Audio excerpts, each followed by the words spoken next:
আসসালামু আলাইকুম, কেমন আছেন সবাই? আশা করছি ভালো আছেন। আমিও আছি আলহামদুলিল্লাহ। সবাইকে নববর্ষের শুভেচ্ছা, নতুন বাংলা বছর। তবে নববর্ষ বলেন বা ঈদ বলেন, যেটাই বলেন না কেন, আগের মতো সেই ভালো লাগা বা সেই মজা, সেই শান্তি এখন আর কোনো কিছুতেই পাওয়া যায় না।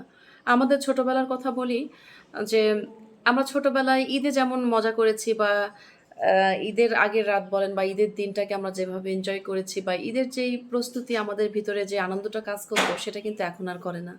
এখন যা করতে হয় সেটা শুধু বাচ্চা-কাচ্চার জন্য, পরিবার মেইনটেইন করার জন্য বা নিজের ভালো না লাগলেও অনেক কাজ কিন্তু এখন ছেলেমেয়েদের জন্য অনেক কাজ করতে হয় ওদের ভালো লাগার জন্য। তাদের সাথ দিতে হয়, তাদেরকে সাপোর্টটা দিতে হয়। যার কারণে অনেক বিষয় করতে হয়। মানে এখনকার সব কাজ কেন জানি লোক দেখানো মনে হয়। যে সবাই করছে আমি না করলে কেমন হয়? এরকম আরকি। কিন্তু ছোটবেলার মতো যেই ভালো লাগাটা, মন থেকে যেই ইচ্ছে আনন্দটা সেটা কিন্তু এখন আর ওভাবে কাজ করে না। যাই হোক অনেক দায়িত্ব থাকে, অনেক বিষয় থাকে। আর ছোটবেলায় পহেলা বৈশাখটা কেমন হতো? আমরা দাদু বাসায় গেলে আ দাদু বাসায় দেখতাম যে আ মানে দোকানদার যারা থাকতো বা ব্যবসায়ীরা যারা থাকতো তারা তো সবাই হালখাতা করতো। এখন তো হালখাতা সত্যি বলতে উঠেই গেছে। তেমন কোনো কিছু ওরকম বোঝাই যায় না কবে কি হয় না হয়। আর হচ্ছে মাঝখানে তো পহেলা বৈশাখও বেশ কয়েক বছর যাবৎ রোজাতে পড়ছে। যার কারণে হৈ হুল্লোড়টাও সেরকম করা হয়ে ওঠেনি মানুষজনের। আবার ছোটবেলায় দেখেছি যে এরকম হালখাতা হতো। হালখাতায় আমরা সবাই মিলে যেতাম।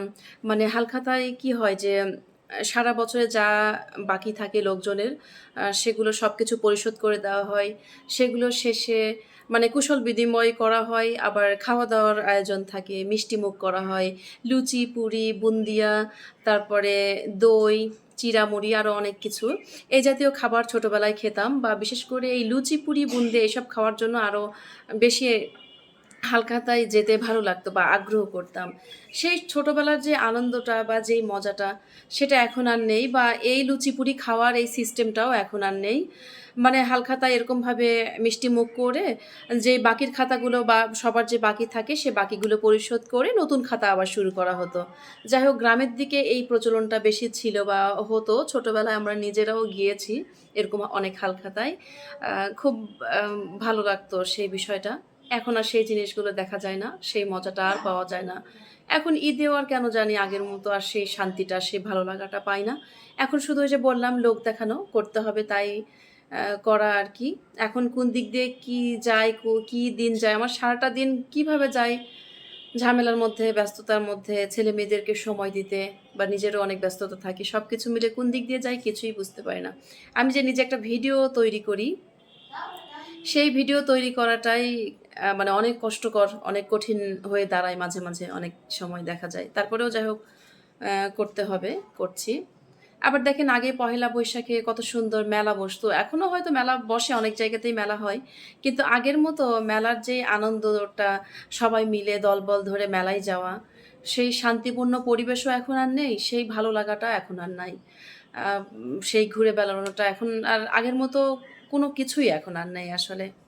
তো যাই হোক বেশি আধুনিক যুগ হলে যা হয়, ডিজিটাল যুগ বলে কথা।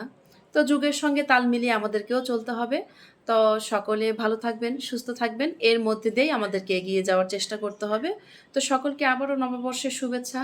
আ পুরাতন বছরের দুঃখ, কষ্ট সমস্ত কিছুকে ঝেড়ে নতুন বছর আবার নতুন করে সবাই আমরা শুরু করার চেষ্টা করব বা ভালো কিছু করার চেষ্টা করব।